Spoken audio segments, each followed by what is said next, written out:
بدأ التسجيل المسجل.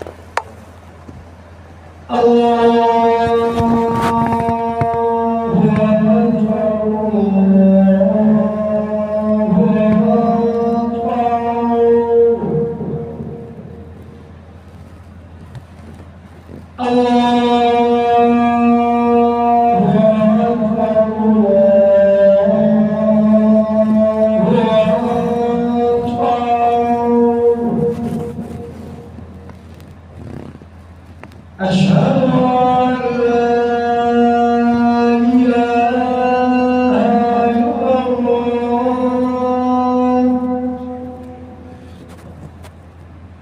أشهد أن لا إله إلا الله. أشهد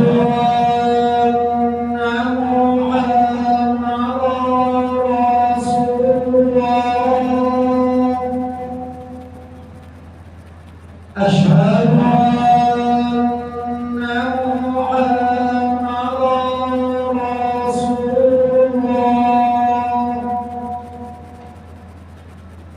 حي على الصلاة.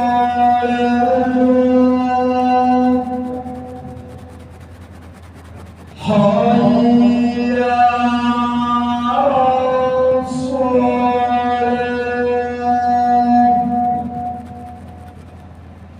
حي على الفلاح.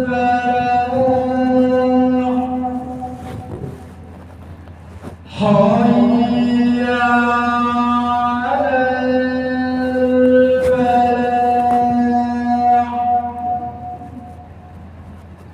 الله أكبر.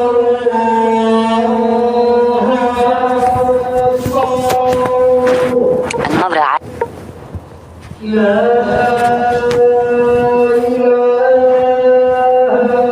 الله.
السلام عليكم ورحمة الله وبركاته.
أعوذ بالله من الشيطان الرجيم.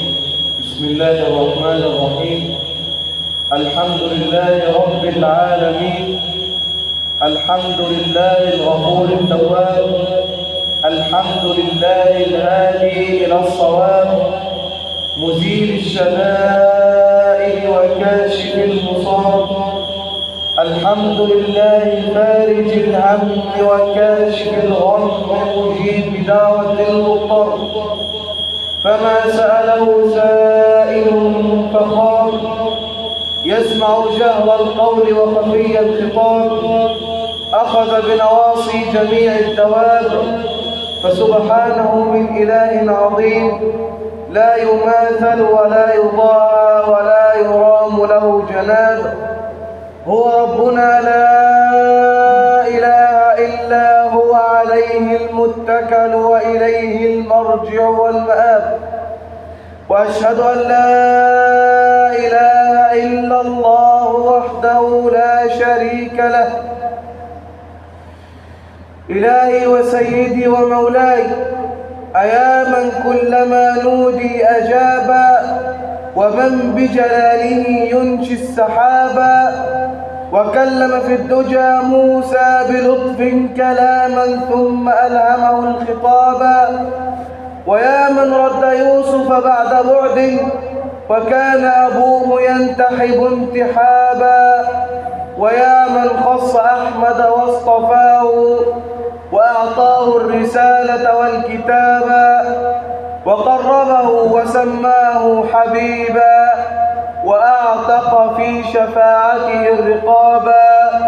وأشهد أن لا إله إلا الله وحده لا شريك له، وأشهد أن محمدًا عبد الله ورسوله وصفيه من خلقه وحبيبه، بلغ الرسالة وأدى الأمانة ونصح الأمة، وكشف الله به الغمة وجاهد في سبيل الله حتى أتاه الله اليقين.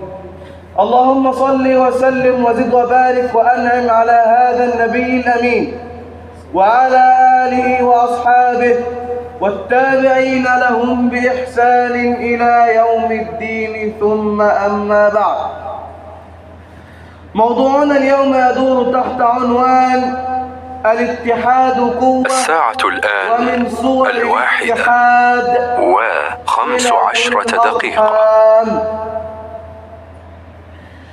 ما هي صلة الأرحام؟ صلة الأقارب. الأقارب هم الآباء والأجداد وأجداد الأجداد إلى آخره، والأبناء والأعمام والعمات والأخوال والخالات. جزاء واصل الرحم. قال رسول الله صلى الله عليه وسلم عن أنس بن مالك رضي الله عنه وأرضاه: من أصر أن يبسط له في رزقه أو ينسى له في أثره فليصل رحمه.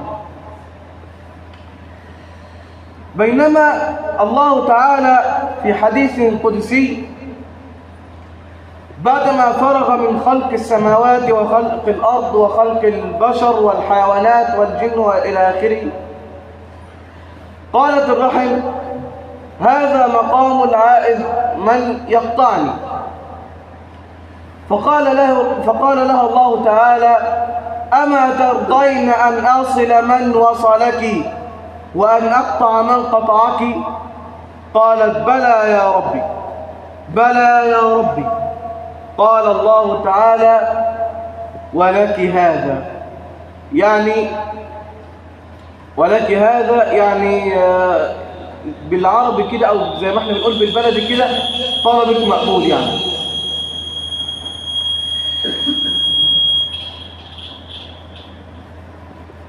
ونحن في عصرنا الحالي، عالم التكنولوجيا والهواتف إلى آخره، يعني صلة الأرحام عندنا قد تكون تدهورت، قد تكون يعني انهدمت، بمعنى كلمة انهدمت. من وصل الرحم وصله الله، ومن قطعها قطعه الله. وأوصى الله تعالى بها في سورة النساء في الآية الأولى من السورة الكريمة بعد أعوذ بالله من الشيطان الرجيم. بسم الله الرحمن الرحيم. يا أيها الناس اتقوا ربكم الذي خلقكم من نفس واحدة،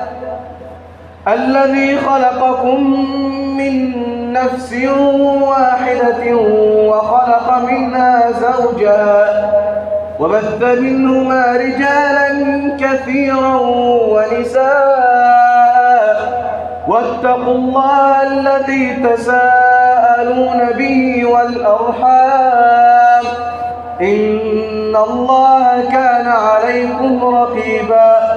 صدق الله العظيم. وقال رسول الله صلى الله عليه وسلم: من كان يؤمن بالله واليوم الآخر فليصل رحمه. من كان يؤمن بالله واليوم الآخر فليصل رحمه، أي كامل الإيمان. من كان كامل الإيمان بالله وباليوم الآخر يصل رحمه. ونحن الآن نعيش في مخاصمات ومشاجرات إلى آخره كما نعلم ونرى ونشاهد، ولأسباب تافهة. يعني اللي مخاصم أخوه عشان الميراث، واللي مخاصم أخته عشان الميراث، واللي مخاصم عمه يعني كتير نسمع ونرى ونشاهد، يعني لا حول ولا قوة إلا بالله العلي العظيم. عصرنا الحالي يقول أن القيامة قد اقتربت، الساعة قد اقتربت، وهذه من علامات الساعة الصغرى. ونحن الآن يعني نرى الموت المفاجئ برضه، وده مثلا مخاصم ده وده مخاصم ده. طب وليه؟ طيب ما احنا الخصام مش مطلوب، غير مطلوب، الخصام غير مطلوب وغير مشروع. قال الله تعالى في الآية 23 من سورة محمد صلى الله عليه وسلم: فهل عسيتم إن توليتم أن تفسدوا في الأرض وتقطعوا أرحامكم. حكم قطع الرحم ملعون قاطع الرحم. قال رسول الله صلى الله عليه وسلم: لا يدخل الجنة قاطع رحم. وقال الله تعالى في الآية 24 من سورة محمد أيضا: أولئك الذين لعنهم الله. والملعون أي المطرود من رحمة الله تعالى. أترضى أن تكون مطرودا من رحمة الله تعالى؟ أترضى هذا؟ عبد الله، صل رحمك أيها العبد الكريم، صل رحمك. لو أنت مخاصم حد اطلع من الجمعة دلوقتي صالحه. يعني احنا نرى ونشاهد أشياء غريبة جدا بسبب قطيعة الأرحام دي. يعني أنا هحكي لكم قصة شفتها على تقريبا الفيسبوك تقريبا، قصة واقعية. أخ مقاطع أخته بقاله قد كيف؟ 15 سنة، مش سنة ولا 2 ولا شهر ولا 2 ولا 3. طيب الناس قالوا له: أنت ما قربتش تقرب من ربنا، ما قربتش ترجع لربنا. قال لهم: طب ما أنا مع ربنا أهو. قالوا: لا، أنت مش مع ربنا، لا، قاطع رحم، أنت قاطع رحمك. ما وانش الآن إن أنت تروح تصالح أختك. قال لك: هصلي الأيام وهروح أصالحها. هتروح تصالحها عشان احنا؟ لا، مش عشان احنا، ده عشان قال لك عشان خاطر الله عز وجل، عشان خاطر الله عز وجل. وحط تحتها كده زي ما بقول كده 100 شرطة. بالفعل صلى صلاة القيام وذهب إلى بيت أخته. طيب يعني الشاهد من الموقف إن هو حاول إن هو يصل رحمه قبل ما يموت، ومات وهو عنده، مات وهو على طاعة وهو بيصل رحم. بينما موقف آخر، 2 إخوات، واحد عنده 70 سنة والتاني عنده 72 سنة، متخاصمين بقالهم قد إيه؟ 45 سنة. 45 سنة. طيب جاء الأخ الكبير مات اللي هو عنده 72 سنة. قالوا للأخ الصغير: اطلع ورا أخوك. لا. صلي على أخوك. لا. ادفن أخوك. برضه لا، مرضيش خالص. 3 أيام والأخ الثاني اللي هو قاطع الرحم بقى انتقل إلى رحمة الله تعالى بعد كام يوم؟ 3 أيام بعد ما توحد الله وتصلى على رسول الله. وموقف ثالث بسبب برضه قطيعة الرحم، أخ لقي أخوه ميت بقاله 3 أيام في البيت. طب أنت ما اتصلتش بأخوك؟ ما اتصلش إلا في اليوم الثالث اللي هو عرف فيه إن هو متوفى. طب ما اتصلتش بأخوك ليه؟ أصل أنا كان في بينه وبينه خلاف. بينك وبينه خلاف تسيبه لحد ما يتوفى وفي الآخر ما حدش يعرف عنه حاجة، قاعد زي ما بيقولوا كده في البيت لوحده أو في الأوضة لوحده وما حدش يعرف عنه أي حاجة؟ ده ينفع؟ واللي مقاطع أمه واللي مقاطع أبوه واللي مقاطع إخوانه وأعمامه وخيلانه كتير. أما آن الأوان أن ترجعوا؟ ما أنش الأوان؟ هيقول الأوان أنت يا جماعة. بالله عليكم اللي عنده حد مخاصمه يطلع يصالحه بعد الجمعة دي، بعد الجمعة اللي احنا فيها دي.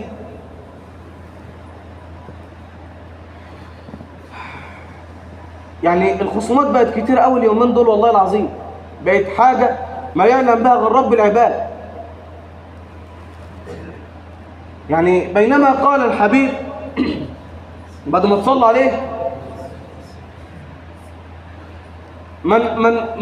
من أحب أن يبسط له في أثره ويبسط له في رزقه فليصل رحمه. وبينما جاء رجل إلى النبي صلى الله عليه وسلم ذات مرة قال يا رسول الله إن أهلي أصلهم ويقطعوني وأجهل عليه وأحلم عليهم وأجهل عليه.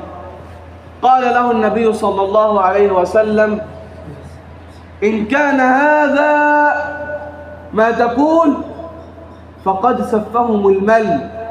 عارفين المل ده اللي هو ايه؟ التراب. سفهم التراب. ليه؟ لأن هم قاطعين الرحم. هذا لا يجوز يا إخواننا، ومش من شرعنا ده اللي احنا بنعمل. يقول الله تعالى في سورة الإسراء بعد أعوذ بالله من الشيطان الرجيم وآت ذا القربى حقه والمسكين وابن السبيل.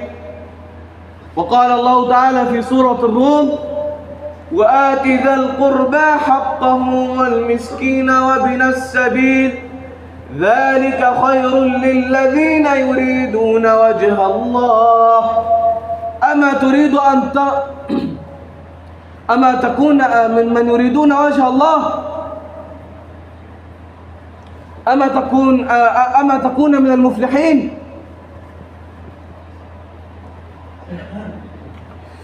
يقول الله تعالى في سورة النساء أو في سورة لقمان أعوذ بالله من الشيطان الرجيم إن الله عنده علم الساعة وينزل الغيث ويعلم ما في الأرحام.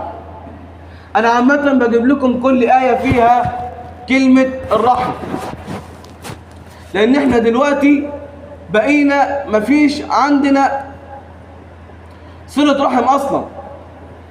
وبينما جاء رجل آخر إلى النبي صلى الله عليه وسلم وقال يا رسول الله يعني قل لي في الإسلام عملا أعمله.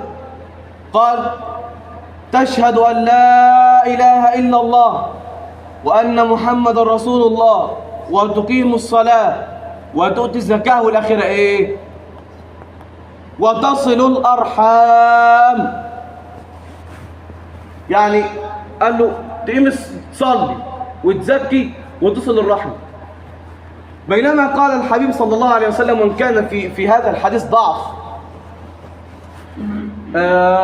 إن الله تعالى ينظر إلى أعمال العباد في يوم الاثنين والخميس فيغفر لكل عباده إلا اثنين. من هما الاثنين يا رسول الله؟ المتشاحن والمشرك. أعوذ بالله. يعني مش عايز ربنا يغفر لك في يوم الاثنين ويوم الخميس اللي بترفع فيهم الأعمال؟ مش عايز كده؟ يعني احنا بنعمل ذنوب كتيرة وقليلة واحنا في حاجة لحسنة واحدة، فما نجيش احنا نقطع الرحم عشان خاطر أي شيء يكون.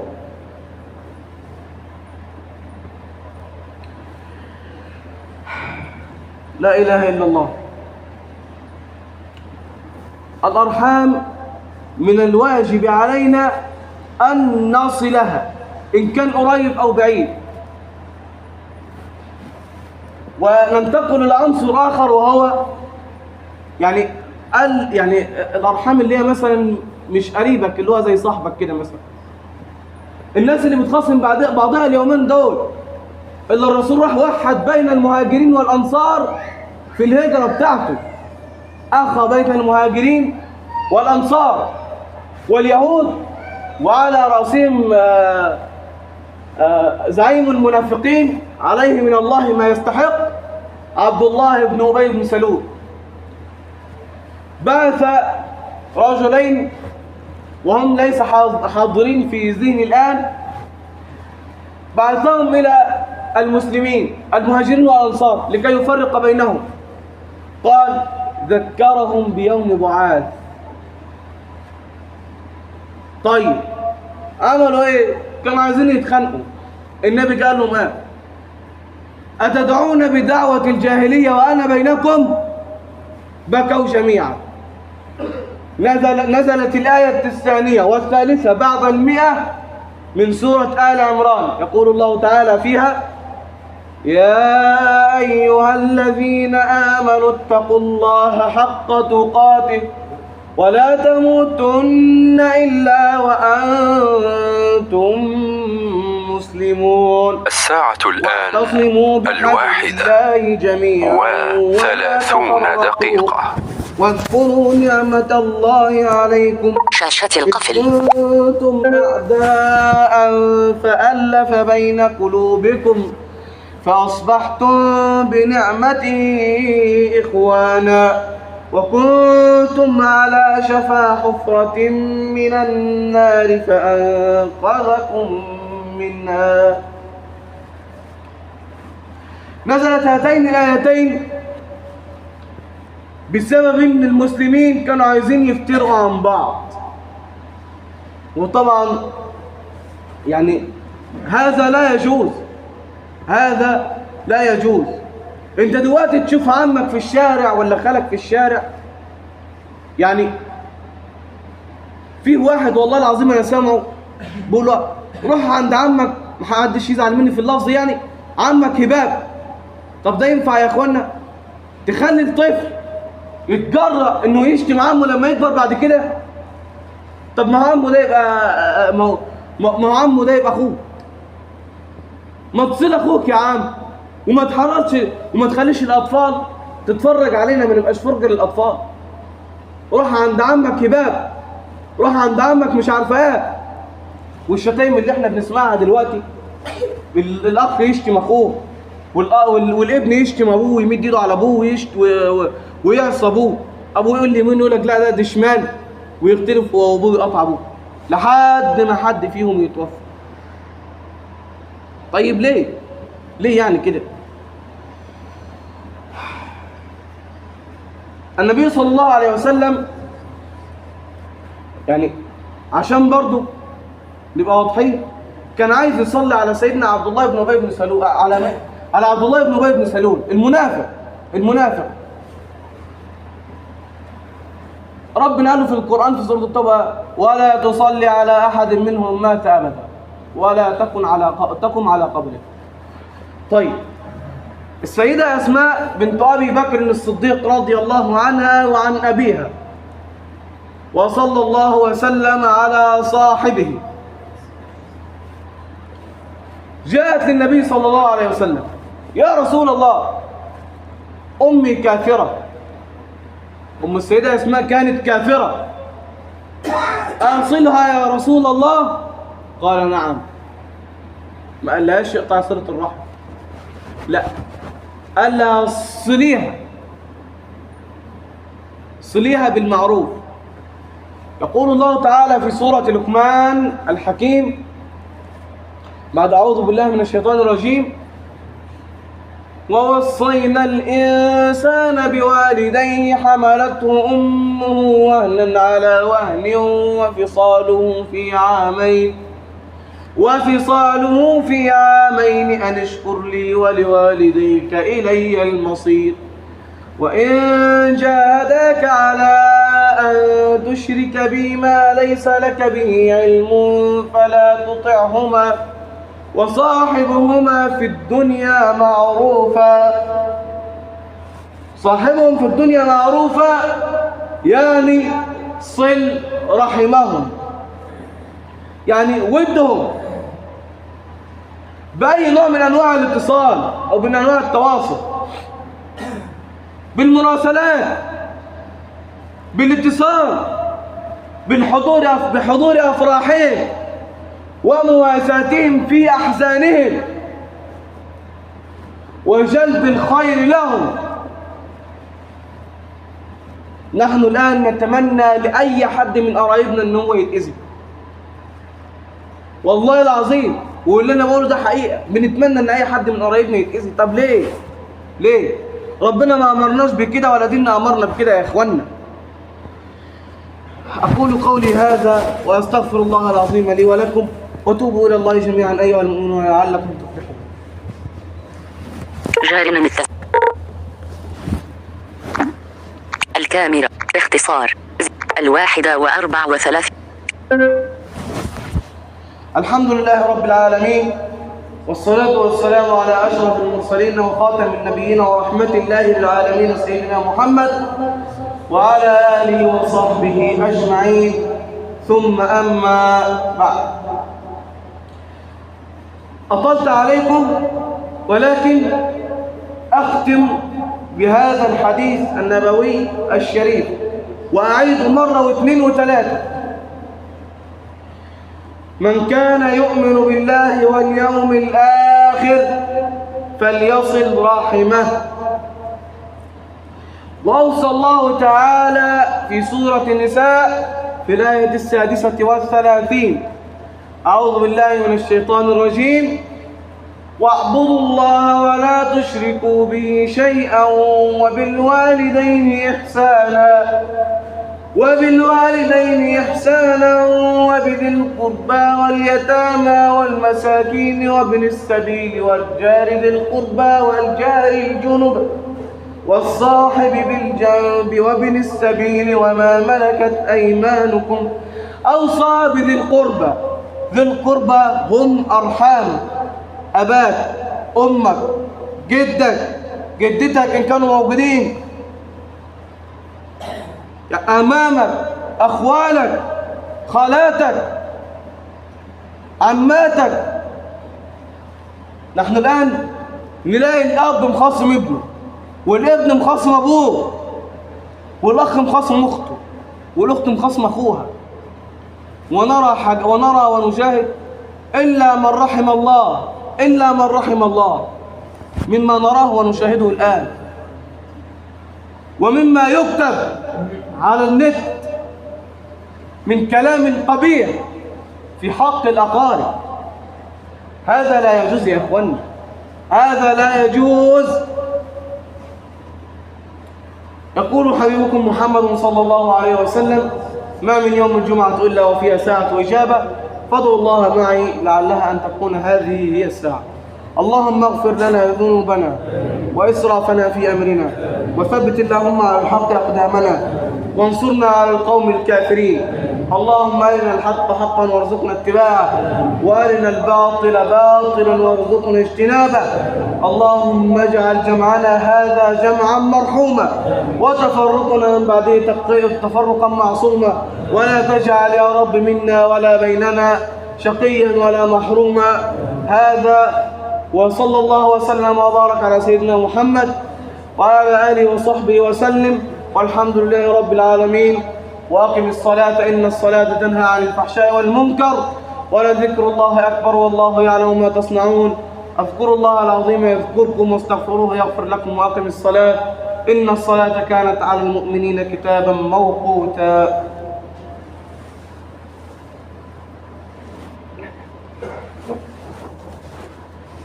الله أكبر الله أكبر، أشهد أن لا إله إلا الله، أشهد أن محمدا رسول الله.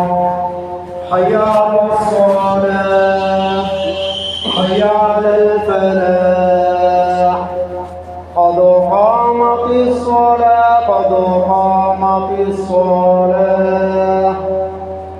الله أكبر الله أكبر، لا إله إلا الله.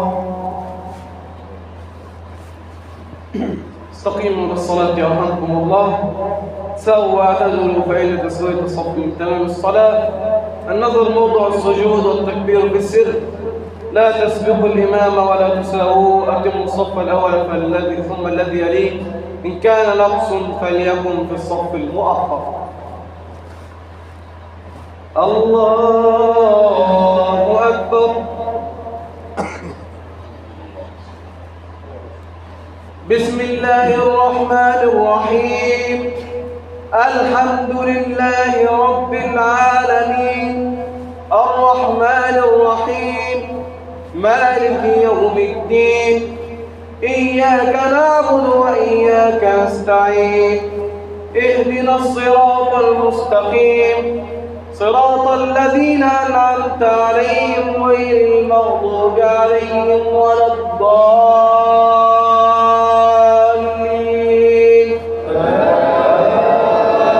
آمين.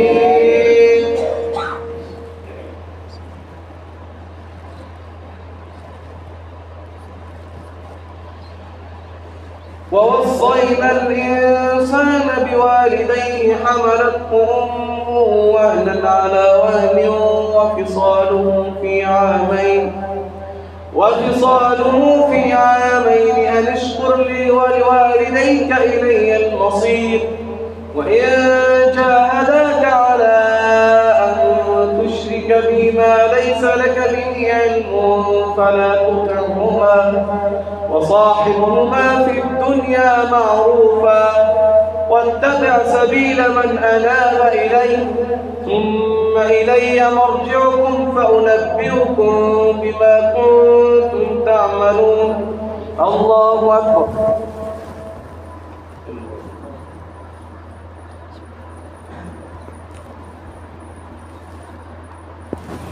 سمع الله لمن حمده.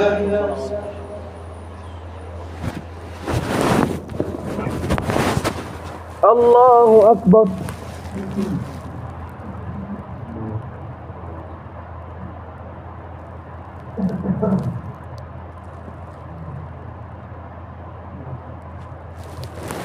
الله أكبر.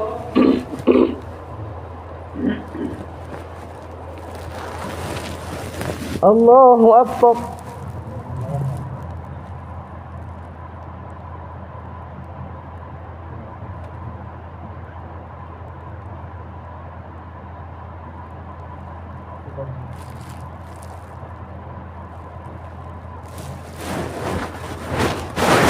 الله أكبر.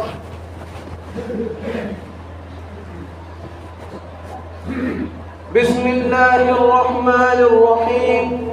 الحمد لله رب العالمين، الرحمن الرحيم، مالك يوم الدين، إياك نعبد وإياك نستعين، اهدنا الصراط المستقيم، صراط الذين أنعمت عليهم غير المغضوب عليهم ولا الضالين.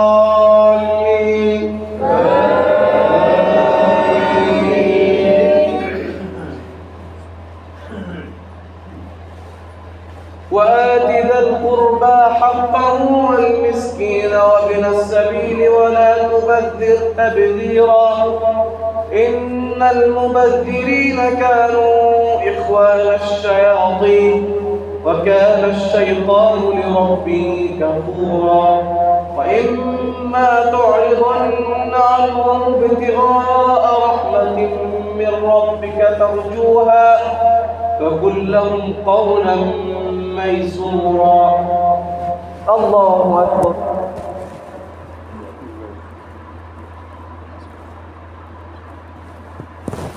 سمع الله لمن حمده.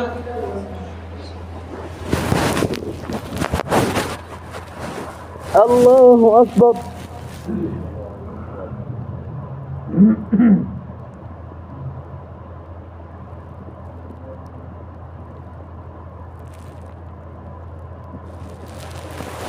الله أكبر.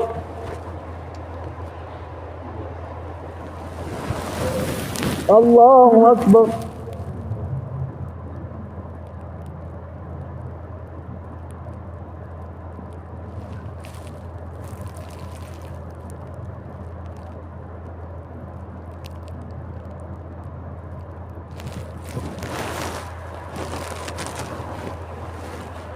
الله أكبر.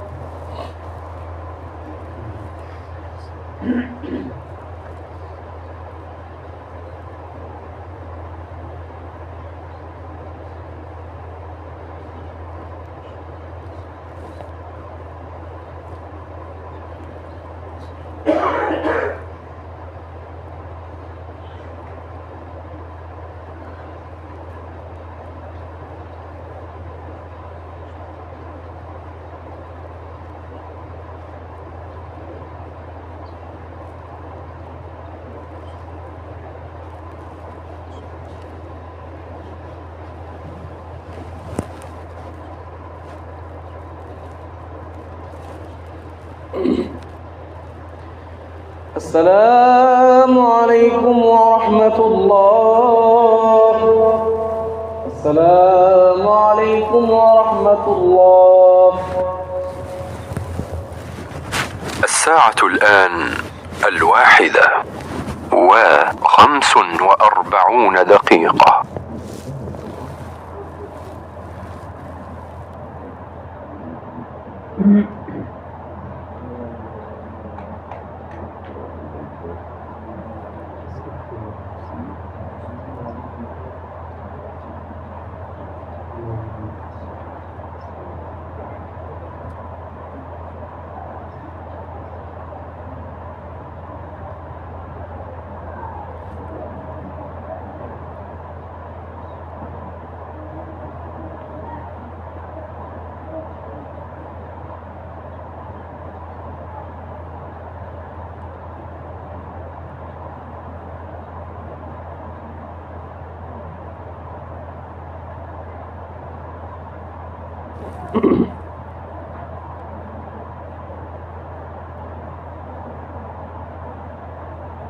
الحمد لله. قرب.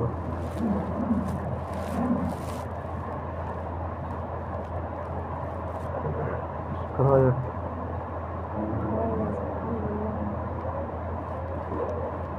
أنا اللي دخلتك هنا المسجد. ما أنا فاكر افتكرتك.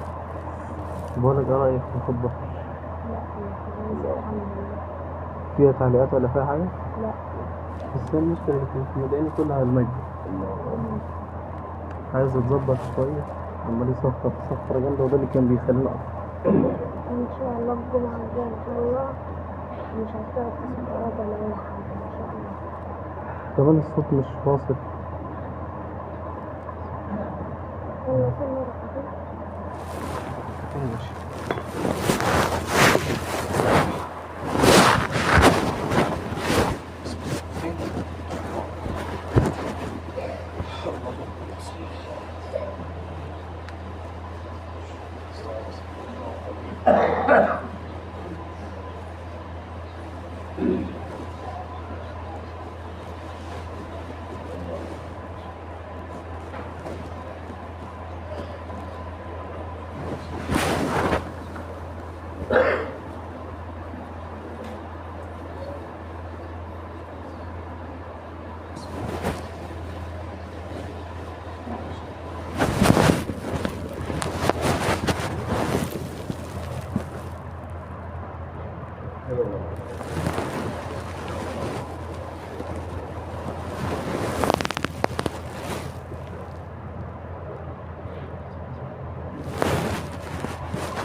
شاشة القفل. جودة علامة المسجل 45 دقيقة. جودة علامة إيقاف